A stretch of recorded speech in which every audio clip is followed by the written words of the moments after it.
कड़ा मुकाबला देखने को मिल सकता है, क्योंकि इस सीट पर त्रिकोणीय मुकाबला है। कुछ महीने पहले छात्र नेता से विधायक बने रविंद्र भाटी के नामांकन के बाद न सिर्फ बीजेपी प्रत्याशी कैलाश चौधरी मुश्किल में फंस गए हैं, बल्कि कांग्रेस प्रत्याशी की सांसें भी फूल रही हैं। देखिए रिपोर्ट।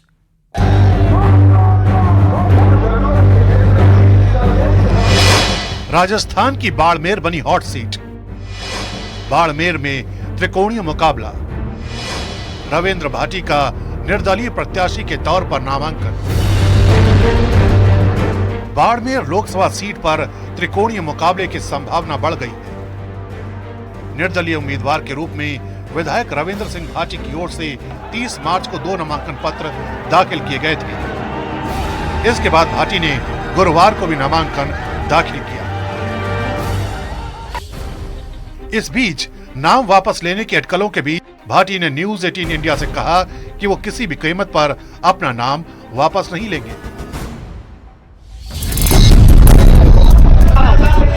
लेकिन बाड़मेर में मैच एक तरफा नहीं है।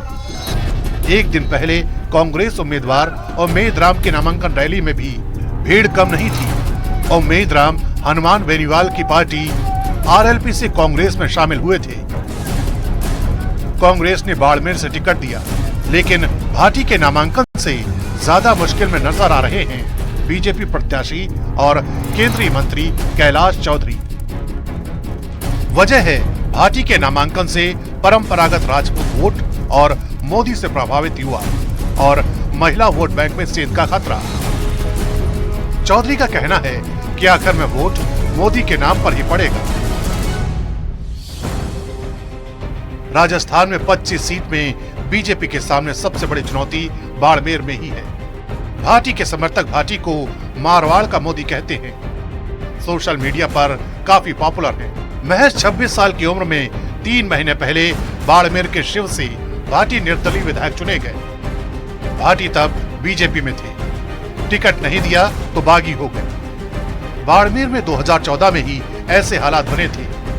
तब बीजेपी से बगावत कर केंद्रीय मंत्री रहे जसवंत सिंह ने निर्दलीय ताल ठोकी थी। हालांकि मोदी लहर के चलते बीजेपी सीट बचाने में सफल रही। बाड़मेर में जाट, दलित, राजपूत और मुस्लिम मतदाता निर्णायक भूमिका में है। फिलहाल 4 जून को साफ हो जाएगा कि बाड़मेर पर किसका कब्जा होगा।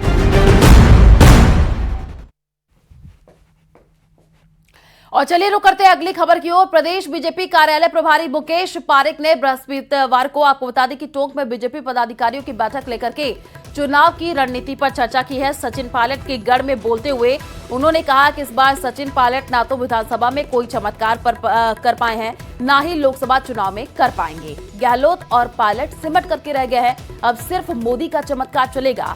मुकेश पारिक ने कहा कि मोदी सरकार के 10 साल के कार्यकाल के आधार पर हम कह सकते हैं कि इस बार 400 पार। पायलट ना तो कोई विधानसभा में चमत्कार कर पाए और ना कोई लोकसभा में कर पाएंगे। हम चाहे सचिन पायलट जी हो और चाहे अशोक गहलोत जी हो, अब जनता में इनका कोई जनाधार नहीं रहा है। एक सिमट कर, एक सीमा तक एक सिमट कर ये रह गए हैं। तो कोई ये अभी सिर्फ और सिर्फ अगर कोई चाहे चमत्कार कहिए, चाहे कोई आह्वान कहिए, सिर्फ और सिर्फ मोदी जी का है और जनता मोदी जी को प्रधानमंत्री बनाने के लिए वोट करेगी। और उदयपुर से